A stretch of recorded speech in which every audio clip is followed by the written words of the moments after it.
Dear viewers, Assalamu alaikum. This is Ibrahim. I hope you all are well and sound wherever you are. You are welcome to the Magic Learning English. Dear viewers, আজকের ভিডিওতে আমি magic rule 47 নিয়ে আলোচনা করব, যার মাধ্যমে আপনারা বাংলা দেখে খুব সহজেই ইংরেজিতে অনুবাদ করতে পারবেন এবং স্মুথলি ইংরেজিতে কথা বলতে পারবেন। তবে শর্ত হচ্ছে যে আপনাদেরকে অবশ্যই পুরো ভিডিওটি না টেনে শুরু থেকে শেষ পর্যন্ত দেখে যেতে হবে। আর ইতিমধ্যে যারা আমার চ্যানেলটিতে সাবস্ক্রাইব করেছেন তাদেরকে অসংখ্য ধন্যবাদ, আর যারা এখনো সাবস্ক্রাইব করেননি তারা এখনই সাবস্ক্রাইব করে পাশে থাকা বেল আইকনটি বাজিয়ে দিন, যাতে করে যথাসময়ে আমার প্রত্যেকটি ভিডিও পেতে পারেন এবং সেই অনুসারে প্রস্তুতি নিতে পারেন। So let's come to the moot point. Magic rule 47. কোন বাংলা বাক্যে কর্তার অধিকারে কি কোনো কিছু নেই বা নাই ইত্যাদি নেই বা নাই ইত্যাদি নাবোধক প্রশ্ন যুক্ত থাকলে এগুলোর ইংরেজি করার সময় গঠন হবে এরূপ। গঠন: হ্যাভ বা has plus subject plus no plus যা নেই বা নাই তা প্লাস এক্সটেনশন প্লাস প্রশ্নবোধক চিহ্ন। অর ডো বা does plus subject plus not have plus any plus যা নেই বা নাই তা প্লাস এক্সটেনশন প্লাস প্রশ্নবোধক চিহ্ন। ওয়ান্স এগেইন, কোন বাংলা বাক্যে কর্তার অধিকারে কি কোনো কিছু নেই বা নাই ইত্যাদি নাবোধক প্রশ্ন যুক্ত থাকলে এগুলোর ইংরেজি করার সময় গঠন হবে এরূপ। গঠন: হ্যাভ বা has plus subject plus no plus যা নেই বা নাই তা প্লাস এক্সটেনশন প্লাস প্রশ্নবোধক চিহ্ন। অর ডো বা does plus subject plus not have plus any plus যা নেই বা নাই তা প্লাস এক্সটেনশন প্লাস প্রশ্নবোধক চিহ্ন। ডিয়ার ভিউয়ার্স, তাহলে আসুন উদাহরণের মাধ্যমে বিষয়টিকে ক্লিয়ার করে নেওয়া যাক। যেমন, আমার কি কোনো অধিকার নেই বা নাই, এই বাক্যটিতে প্রথমে আমরা গঠন অনুসারে হ্যাভ বা হ্যাজ বসাবো। এখানে আমরা বসাবো হ্যাভ। তারপর বাংলা বাক্যটিতে সাবজেক্ট হলো আমার, আমার ইংরেজি মাই, কিন্তু মাই, ইউর, আওয়ার এগুলো হচ্ছে ইত্যাদি হচ্ছে পজিটিভ কেস, আর পজিটিভ কেস সাধারণত সাবজেক্ট হিসাবে ব্যবহৃত হয় না।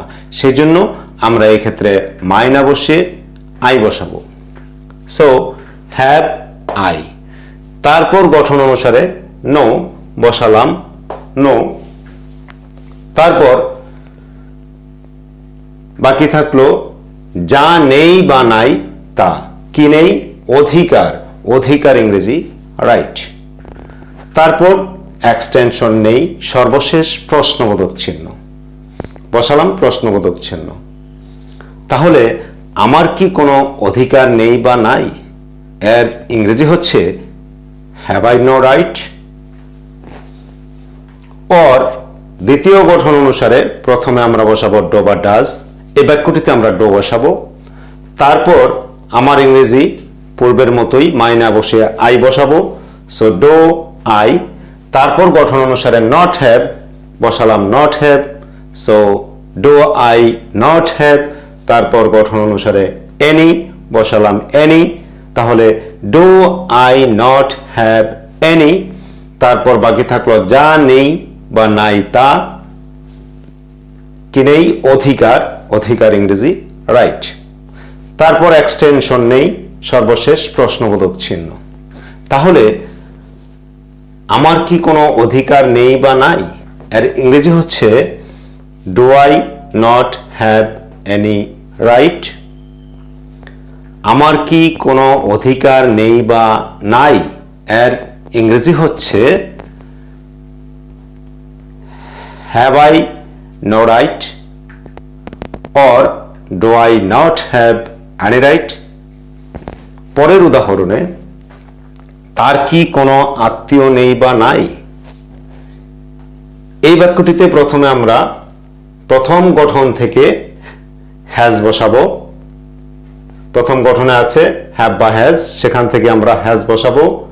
তারপর গঠন অনুসারে সাবজেক্ট তার ইংরেজি হিজ। আমি আগেই বলেছি হিজ পজিটিভ কেস, এটি সাবজেক্ট হিসাবে ব্যবহৃত হবে না, এখানে আমরা তার ইংরেজি হি বসাবো। So has he. তারপর গঠন অনুসারে নো বসালাম no. So has he no. তারপর বাকি থাকলো যা নেই বা নাই তা। কি নেই? আত্মীয় ইংরেজি relative. So has he no relative. তারপর এক্সটেনশন মানে বাকি অংশ নেই, সর্বশেষ প্রশ্নবোধক চিহ্ন বসালাম। তাহলে তার কি কোনো আত্মীয় নেই বা নাই, এর ইংরেজি হচ্ছে has he no relative. Or দ্বিতীয় গঠন অনুসারে প্রথমে আমরা বসাবো ডো বা ডাজ থেকে ডাজ। তারপর সাবজেক্ট তার ইংরেজি হি বসাবো। So does he. তারপর গঠন অনুসারে নট হ্যাভ বসালাম not have. So does he not have. তারপর গঠন অনুসারে এনি বসালাম any. So does he not have any. তারপর বাকি থাকলো আত্মীয়, যা নেই বা নাই তা। কি নেই? আত্মীয়, তাহলে আত্মীয় ইংরেজি হচ্ছে relative. So does he not have any relative. তারপর এক্সটেনশন বাকি অংশ নেই, সর্বশেষ প্রশ্নবোধক চিহ্ন। তাহলে তার কি কোনো আত্মীয় নেই, এর ইংরেজি হচ্ছে does he not have any relative. তার কি কোনো আত্মীয় নেই, এর ইংরেজি হচ্ছে has he no relative or does he not have any relative. Dear viewers, আশা করি আপনারা এই রুলটি আয়ত্ত করতে পেরেছেন এবং এটি ব্যবহার করে দৈনন্দিন জীবনে মনের ভাব প্রকাশ করতে পারবেন। Dear viewers, if the lesson is helpful for you, please don't forget to like, comment and share. And then subscribe to the channel to get more videos about learning English in future. Thanks a lot for staying with me so long. Allah Hafiz.